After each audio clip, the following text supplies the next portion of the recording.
So I want to start off right now just by you guys got to tell me what's been happening good out there. What are you guys seeing? What are you guys doing? What type of success are you having? I actually called a couple listing agents today and had them walk in and do a video for me.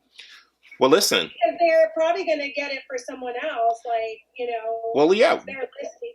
Why wouldn't they do it? Because here's the deal. If you can bring a buyer, they're getting paid.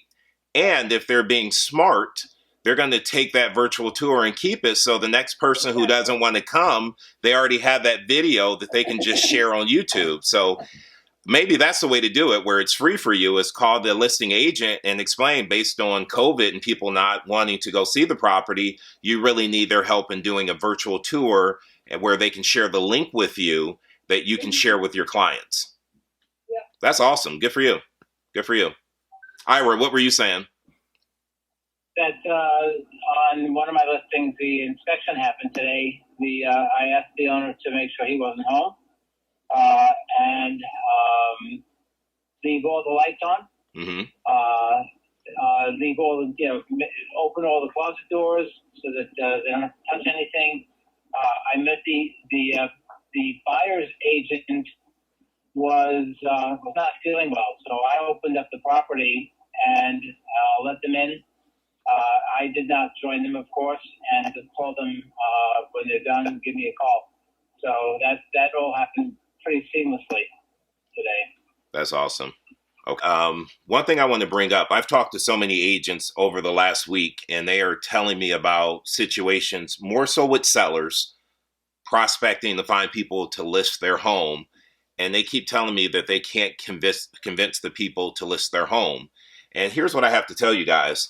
We have to double down on the activity that we're doing. We are not making enough phone calls. And so we're holding on to these people that we believe there might be an opportunity to get a listing. And we're trying to pull out all the stops and figure out what we can say to convince this one party to list their home. We have to understand that some of these people aren't going to list their house right now. We have to understand why, which means that we really have to double down and do more lead generation and talk to more people. I know agents that are getting listings every day. So there are people who are listing their property. Would you guys agree with that? Yeah. So what I need you guys to start doing, I know we work for a great company that does a lot of training, and we have training classes all day long. You guys need to get off those training classes and get on the phone and start making some calls. These training classes they have are recorded. You can watch them at 8 o'clock at night when you're not doing your prospecting anymore. But right now, you really have to double down on your efforts and stop spending your time with your whole day time block for Zoom calls. I think it's great training. Again, it is recorded, and you can watch that when you have downtime, when you're on your Peloton bike. Maybe you just watch one of those videos and work out, right? We need to be on the phone getting a hold of people who actually need our help right now. And I know for a fact that we are not making enough calls. Anybody making calls over an hour a day, every day, 5 days a week? No. Okay. So I have about 13 people on the call. I can't see Ira. However, I see 2 hands up right now. That's a problem. Would you guys agree? Yes. Yeah. So what habits do we need to put in place moving forward, starting today, that will get you guys to be making calls for more than an hour a day? What do we need to do? Well, I saw a quote today on LinkedIn by Gary Vaynerchuk, and he said, forced circumstance creates opportunities to learn and expand. So listen, if you can't be on the phone, you're learning, you're expanding, you're focused on your database. There are a lot of activities that you can be doing. I'm looking for my drunk monkey. I think I left it upstairs. Tracy, so just real talk with you. I moved here in July of 2012 from Dallas, and I moved to Wyckoff.